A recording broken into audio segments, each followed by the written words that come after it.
As many of you know, tofu gets a bad rap for being bland and blobby. What you may be surprised about is how tantalizingly tasty tofu can actually be. You can buy tofu in different textures: firm, extra firm, or even silken, which is very soft.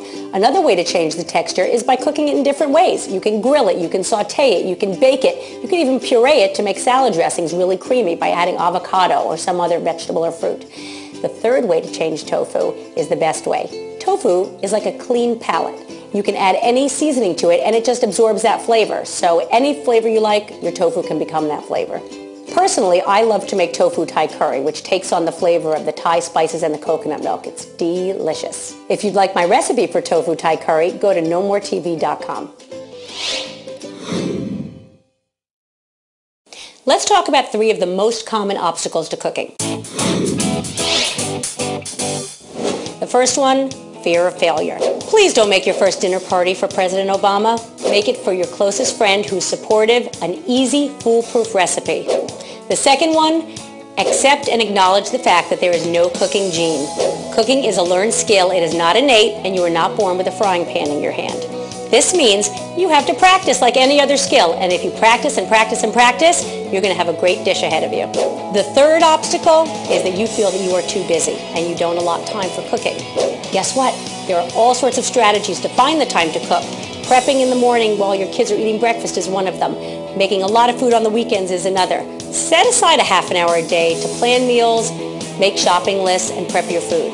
Before long, you will be the celebrity home chef that you've always wanted to be. Do you want to spend more time in the kitchen but keep finding excuses to stay away? Decoding your cooking personality might be just what you need to take back your kitchen. The first kind of cooking personality is the perfectionist. The perfectionist does not ever want to substitute anything that they don't have for the recipe. If a recipe doesn't turn out as planned, you blame yourself, you get upset, and you feel like there's something wrong with you. There's nothing wrong with you. Cooking is a learned skill. It takes lots of practice, and one day you're going to finish that recipe, and it's going to be close to perfect or perfect.